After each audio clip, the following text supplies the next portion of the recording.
Let's embrace our individualities. Let's embrace our sensitivities. Our sensitivities are our guides, correct? Mm-hmm. Most of the people that you are assisting in mental healing and getting them to back away from the ledge of life are on the ledge of life because they're outstanding people. Aren't you glad to get out of 2025? Well, you know me. Starting February 17th, 2026, we changed from the year of the snake to the horse. Fire horse. Fire horse. I've been told we're going to gallop through 2026, which is a nice illusion. Well, do you know what the horse is known for? Incredible mental healing. Yeah. I am who I am, and that is that. Thank God for that. Write it on your wall. Put it on a post-it. So, why did you teach me that?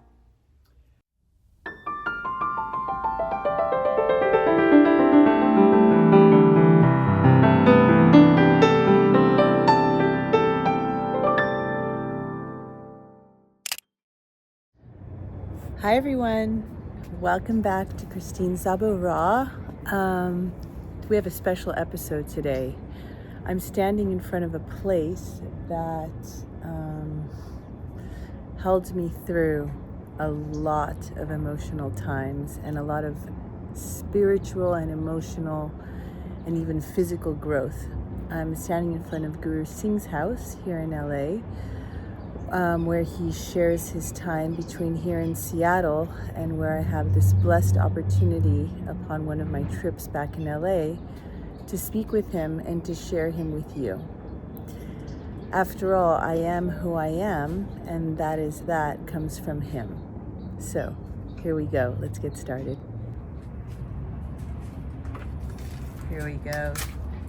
There he is. Hello, Guru Singh. Aren't you glad to get out of 2025? Well, you know me, so... It was a year of, it was a year of 9, and 9s can be, labor intensive, like giving birth intensive. Yeah. That's honestly what I felt like. I felt like I have never been more spiritually challenged, physically challenged, emotionally challenged as this last year, even 2 years. And I've been through a lot, as you know. And I thought this to myself, that this has been the hardest 2 years of my life. Mm. And yet when I think about having lost Matthew for a moment, when we went through the custody battle, that was hard, but not as hard, because I felt more in control of my environment than I did these last 2 years, being in that new environment in Europe. I'm here with my great and greatest, for sure, the man who is the catalyst of bringing real spirituality and consciousness into my life, who I met 18 years ago, Guru Singh. And I can't even imagine what my life would have been like, especially raising a child in this world today without having met him. And I think he's seen me through so much. Um, let's go back to quickly 2026. So 2025, and I think probably most of you watching this know that 2025 was wowee. I saw one social media post of a woman being dragged through mud through her face, and it was like, yay, this is how I felt going through 2025. And I was like, yeah, I could kind of relate. 2026, however, if you look at numerology, they count the numbers 2 plus 0 plus 2 plus 6 equals 10. So 1 plus 0 equals 1, which is new beginnings, correct? It's also a zero. When we stand as zero, we are the one. So a zero and a one together is symbolic representation of enlightenment. Oh. So in other words, we have no business going on, so we are zero. And when we are zero, then the only thing that can shine through us is soul. And the soul guarantees success. So that's when soul's guarantee of success is capable of participating in acting or coming true. Yeah. That's where the saying, let go, let God. Because when you let go, you're at zero. And God is the one. Just last week, because we have to move again. We just moved into a new house, and we have to move again because our house that we moved into is infested with mold. So we're moving again, and we found a house that we love. And my other half, my partner, is very cerebral. He's a businessman, he's very mental, and he's like, I'm not getting emotionally attached, and whatever happens, it happens, and it's this is option 1, and this is option 2 with that other option, and that's option 3. And I said to him, if you feel and believe that which you want, that which you desire, you understand that that which you desire already exists. I asked, do you know what you want? Then feel it, believe it, embody it. And that is the outcome that you will have. But if you keep pulling in, but what if, but this, but that, and you bring in fear and doubt and worry and contrast and conflict, then that's what you will receive.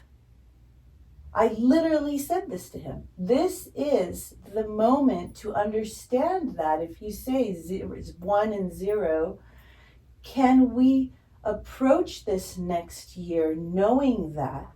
Imagine the ease. I'm not saying of course we have life. I mean, how do you explain tragedy, like what's happening all around us, especially in the United States? How do you explain that we approach all of that knowing this? Yeah. Just to pause there, every action has an equal and opposite reaction. The nature of meteorology is perhaps the best metaphor. Depression is where weather flows into. Depression in a human being is where information can flow into. We become depressed when we are in need. But we all want to avoid depression, which means we all want to avoid, in reality, that means we're all avoiding receiving, because it's in a low pressure area, which is what is depression, that pressure can enter. And so what we're seeing here in the world, whether it's in Syria or Iran or Ukraine or Minnesota, wherever it is, what we're seeing here in this world is we're seeing what depression looks like before it gets filled up with the new information. Oh. And because we are sensory beings living in sequential time, we see the sequence as individual disconnected events. You could ask a person, is it a good thing to bleed? And they would say, oh, absolutely not. You cannot give birth without bleeding.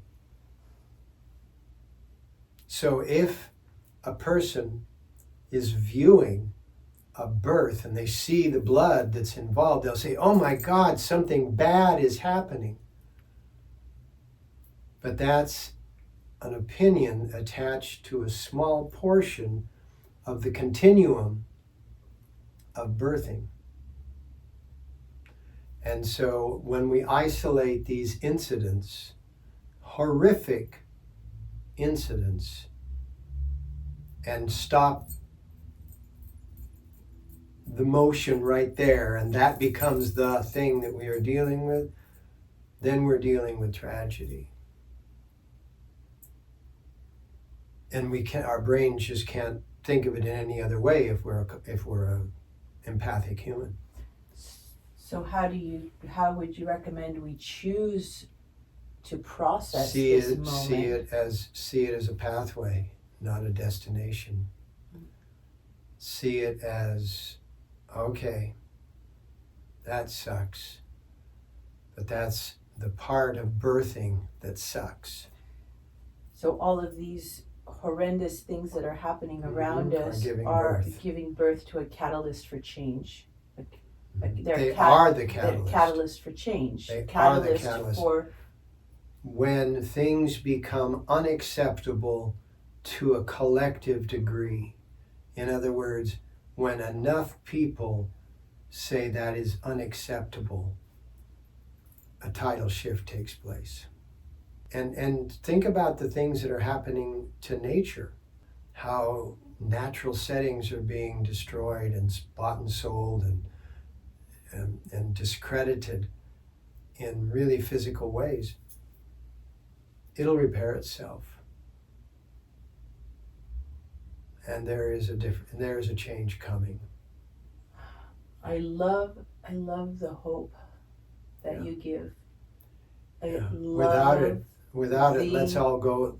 Hope that you give. Without it, right? Let's all go jump into the ocean, right? Without it, we don't have any reason to live. So I interrupt this just to say, we just had, can any of you think of the last time you had a political insight or conversation that ended hopeful? Yeah. With that, can you understand why I enjoy so much my time with this gentleman? I feel truly hopeful because we didn't talk about also that this, starting February 17th, 2026, we changed from the year of the snake to the horse. Fire horse. I've been told we're going to gallop through 2026, which is a nice illusion. Well, do you know what the horse is known for? Incredible mental healing. How many times have you heard about psychology in really, really profound circumstances using equine therapy? Equine therapy. I took Matthew once to equine therapy. That's what this year brings, is mental healing. What a blessing for this Couldn't have come at purpose. a more important time.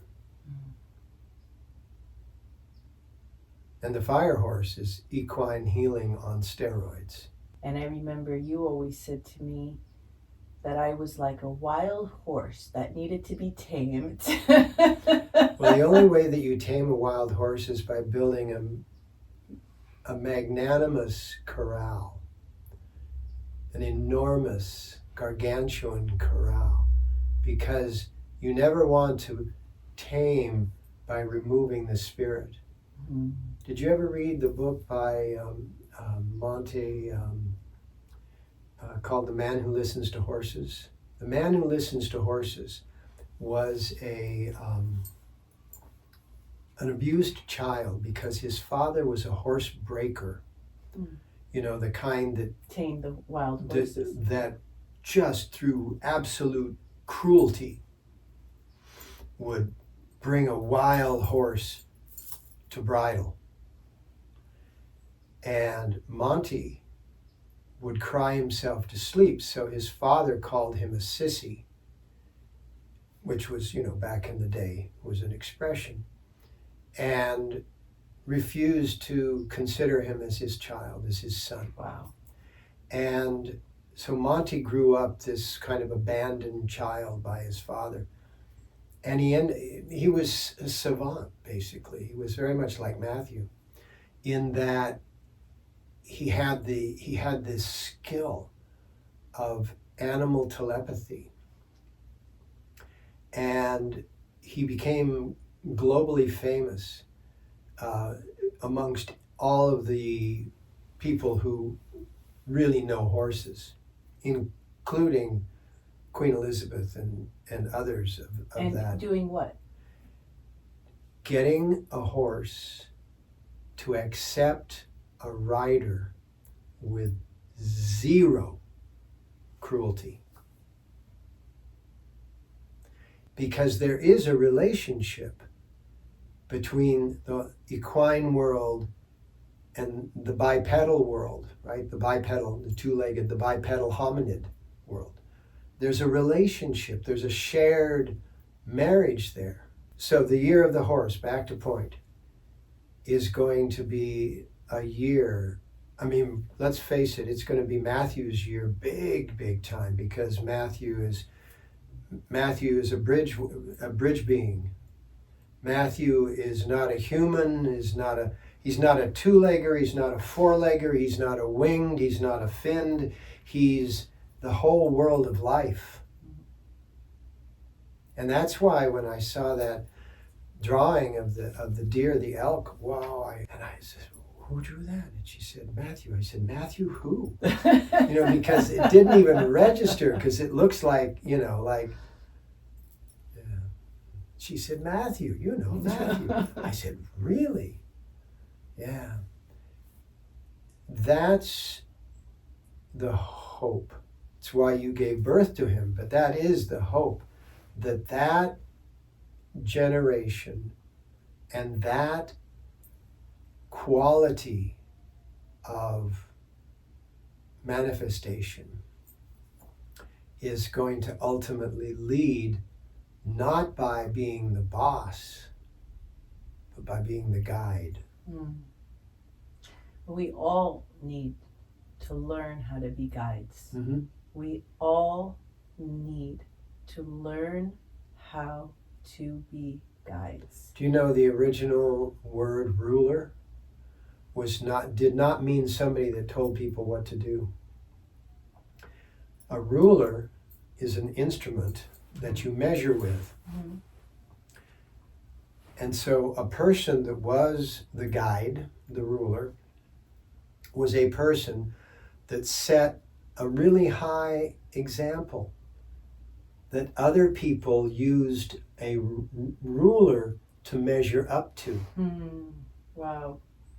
And that's how that whole thing started, and now we understand how it got distorted. Mm.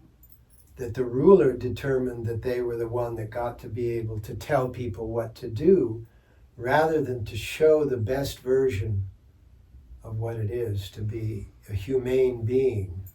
And I believe that with the immense suffering today, which is not a one stop suffering. We are affected by nutrition, environment, neurological functioning, community, who we choose to spend our time with, all of what we're choosing to listen to, watch, hear, all of these things are affecting us.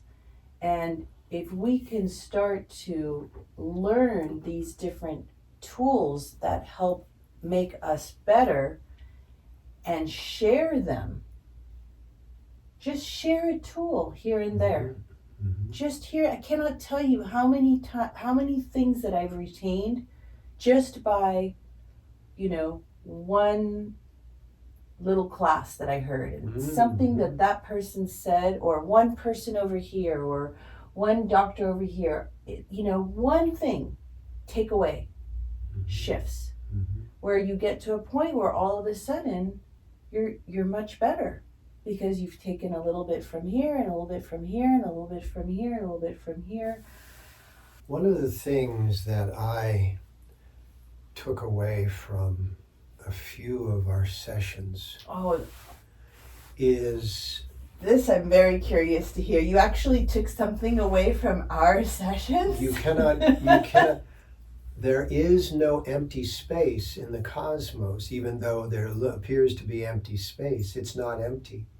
You cannot give without receiving. It's like one of those puzzles, that in order to move one, you have to move another. So, was when you were being criticized as a know-nothing, when it came to a particular project, and you said back to me, and you said, and here you are, Guru Singh, and I wasn't the one that was telling you were know-nothing. You were describing an event in your life that you had been accused in that event of your life as being a know-nothing, and just mind your own business and, stick to your, your cooking and your cleaning kind of thing, right? The old style of, put a woman in her place. Exactly. And you said to me, and that person was talking to a woman that has built this many homes and has decorated this many homes and has, and is X number of years old and still working in a teenager's world, the modeling world, right? And it was like, who do they think they're talking to anyway? Know yourself. Yes. And own yourself. And know that, even if you're being discredited, never allow it to discredit you. Because within that discreditation came the inspiration of what you were saying. So this is the perfect introduction to what I wanted to ask you to share, because my very first Christine Szabo Raw episode, I just said, the first thing I want you to know, the first thing I want you to do is repeat after me. I am who I am, and that is that. Thank God for that. And repeat it. Yeah. I am who I am, and that is that. Thank God for that. Write it on your wall. Put it on a Post-it. So, why did you teach me that? Because it's a fundamental human requirement. We are all unique. We have a unique fingerprint, we have a unique DNA print, we have a unique eye print, we have a unique voice print. Everything about our existence is uniquely us. Any time that we're trying to be like something else, we're discrediting the creation of ourself. Can you imagine? That's literally what we're doing all the time. Absolutely. Trying to be like something else. Yeah. And that is the world, literally, of the capital chase, because the world of the capital chase, which was starting when an act of trust got turned into a commodity trade, because money's origin, capital's origin, was so that I didn't have to carry my goods to the marketplace to trade them for the goods that I needed. That I could exchange pieces of metal or pieces of paper, and that all that hauling and heavy lifting could be dealt with in another way. And I had to trust that that piece of metal or that piece of paper was as valuable as what it is that I'm relinquishing. And so money was a method of sharing in trust. That's why banks were called trust, savings and trust, right? That trust, about 500 years ago, when the world became round and everybody started sailing around and colonizing and stripping, stuff out of countries and, global trade and all of that, which was global outrage, all of a sudden, money was no longer that gift of trust. It was a commodity sought after. And so suddenly our lives became enslaved. Buy and sell. If I said to you, if I gave you $1 million, would you give me your life? You'd say, no way. And then I say, if I gave you $1 billion, would you give me your life? No way. In other words, life is priceless. And yet, the entire world, whether they work by the year, by the month, by the hour, is selling pieces of their existence. Yeah, our time. And that, in and of itself, is why we all try to be like somebody else, because we are not actually truly valuing what it is. I am who I am, that is that. Thank God for that. Because I am who I am, when you really start to become who you are, it scares the heck out of you. And it makes everybody else very upset, because they're accustomed to you being the person that they remember. I think that's really important to repeat that, because I think we know that interpersonal relationships, whether it's with family members, partners, or friends, is what hurts us the most. So say that again. When we start to become who we really are and know we are in a good way, in an authentic way. It scares us and upsets everyone else. Okay. And the combination of being afraid and everyone else being upset with you is why we run back to being what people call normal, which is mimicry. Copycat. Copy this, copy that, copy the other things so that you're acceptable. Yeah, my nickname, I had a couple of friends call me Crazy Zabo. That was the nickname. And I used to tell them, well, like my teacher says, thank God they call me crazy, because if they would call me normal, you would be upset. That would be a problem. That would be a real insult. That would be a real insult. Let's embrace our individualities. Let's embrace our sensitivities. Our sensitivities are our guides, correct? Mm-hmm. Most of the people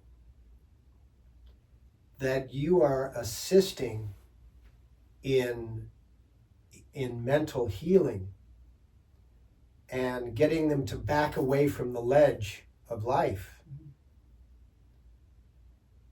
are on the ledge of life because they're outstanding people, not because they're miserable, worthless things.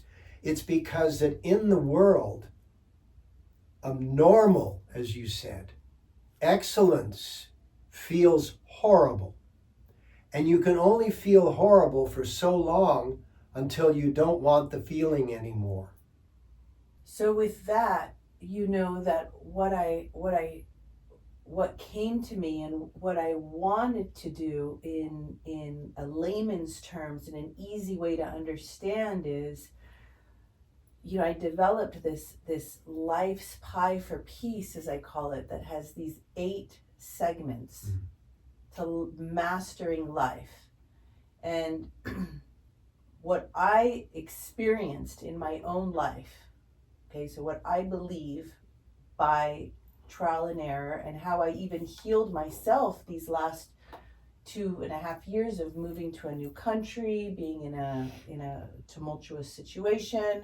I used again my life's pie to get solid and healthy again. Can you just very quickly, can we go through each of the 8 pieces and you give me a highlight as to what you believe that piece of the pie, what people need to know to master that piece really quickly? For example, we just spoke about the first one, self-awareness, right? What is self-awareness? If someone were to say to you, how do I have self-awareness? By agreeing to be who you are. So that was the first section. The second section, awareness of others. And what I'd love to ask you this, because something that stays with me almost every day, believe it or not, is a question I asked you once recently. I said, Guru Singh, how long have you been doing mentorship or helping people? How many years? And you answered? All my life. Well, what is it? You said like 40, no? 40 or 50? Yeah, but all my life. Okay, all your life. Yeah. Decades. What percentage would you say people, when they come to seek your expertise, talk about other people as opposed to, an idea or, philosophy? Well, you answered to me 90%. I went like 90%. That's probably more. Imagine like sitting in front of, and that was me probably. I think that was me for most of our relationship, was complaining until finally I got to a point, and I had to take a break. I got to a point where I could take control of my own life for myself. So think of this awareness of others as not only awareness of others, but acceptance of others. Because the world is a one-room schoolhouse, and we cannot see people through our eyes. We have to see them through their eyes in order to truly understand who they are. Beautiful. And why they are who they are. Beautiful. So section 3 is healthy mind, healthy brain. So 2-dimensional, right, wrong, good, bad, yes, no, comparison. Circulation, giving and receiving. Breathing and blood circulation, all giving and receiving. Connection and nourishment. Head brain, analytics, very important. But if it's the only brain that's being used, detrimental. Detra, meaning counter to, mental. Giving and receiving. Speaking and listening. Accepting and projecting. All heart, right? Analytics can allow for the other by disappearing. And that's when you become slave, which is what the majority of the patriarchy, in its most patriarchal or patriotic attitude, tries to impose. Here, it's the yin and the yang, perfect balance. There has to be a night and a day. There has to be a summer and a winter and a spring and a fall. There has to be a sun and a moon. Because without which, life doesn't exist. connection and nutrition. Not only gaining nutrition from the food that we take in physically, but gaining nutrition from the relationships that we're connected to, whether they're physical relations, emotional relations, mental relations, or just ideological relations, like you have a relationship with some author that you've never met, but you've read their book. And you've gained nutrition from that which you've read. So all of that which comes in as nutrient comes in through the gut brain. So that is that healthy brain, healthy mind. And I also believe it's really because of my, all the brain scans that and I know you've also done SPECT imaging brain scans and seen how your brain functions, but how the brain operates as an organ, as an entity, it's this incredible. We have to know how to properly nourish it, hydrate it. The next section is healthy body. Yeah. You need to know how to have trillions of cells. As Guru Singh, you say, your body is your body glove. Mm-hmm. Yeah, and it's a vessel that we dip into for a few decades. It's like diving into a pool. You're wet for a few decades. You're wet in the body. And then you get out and dry off. A healthy, loving environment. And your environment can be large or small. Even if you just have a section of a space that you can build your alternative in, which is why they call it an altar. Your alternative, or the native altar, to what is going on in the world, that's that sacred space. Well, for me, I feel that a loving environment is not only where you choose to live, but also where you choose to go. Where do you choose to spend your free time? Is it in the Mother Nature, or is it at a crowded mall? Mm-hmm. The next one is purpose, having purpose in your life. Most people try to get head-brain definitions. What is my purpose? I don't know what my purpose is. Purpose is not a described or defined event. Purpose is a sensation. The moment you start describing it, you've diminished it. The next one is faith. Faith is a state of being. It's not a faith in. That which is in is counting on, or accountability. That's completely different. Faith is a state. And in that state of faith, you're actually accepting the soul's guarantee of success. Hence the next and last piece of the pie, magic. Magic has no description because it's invisible, has no definition because it's unknowable. And it definitely does not follow any rules that we currently are aware of. Can you end with telling us a story of what people would think is a magic story? Like, I think you know what I mean. Can you tell us a moment in your life? So I can tell a moment in everyone's life. When you first came out of the womb. Yeah, I knew it. You know that I knew you were going to say that. I actually, as I was asking the question, he's going to say when you were born. And you became when you were born. Absolutely unique. We spend the first 5 years learning how to walk and talk, and then we go to school and we're told to sit down and shut up. But in early life, which Matthew has not relinquished, which is the beauty, early life, we are who we are. And we have to allow that to remain as such. Yes. And those who are refusing to toe the line are branded as this disorder or that disorder or this disorder or that disorder. It's actually not any of those disorders. It's all of higher orders, refusing to be enslaved and exuding to be uniquely themselves.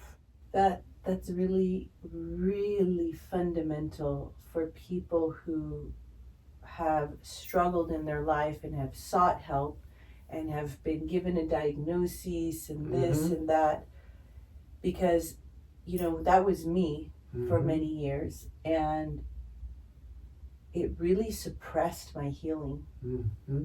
In the beginning, it really, these labels scared me, they humiliated me, they saddened me. And it wasn't until once you said to me, you are not defined by words. Words do not define you. Labels do not define you. And that was the first light that allowed me the courage and the hope to seek and to seek my healing and my evolution outside of the traditional way. Yeah, it's when we are pre-verbal that we are the most free. And that's why when we allow words to define who we are, we become less and less free.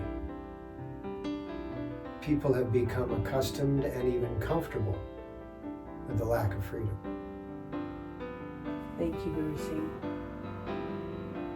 Thanks for being you and doing the work that you're doing. I am so thankful and grateful to start 010 year here. And thank you for being here, for being leaders of change, for wanting to make this world a better place, for wanting to do better, know more, be better, and having the courage to stand apart and stand above. And thank you for being here. Anyway, peace out. We love you. Happy New Year. Here's to the year of the horse.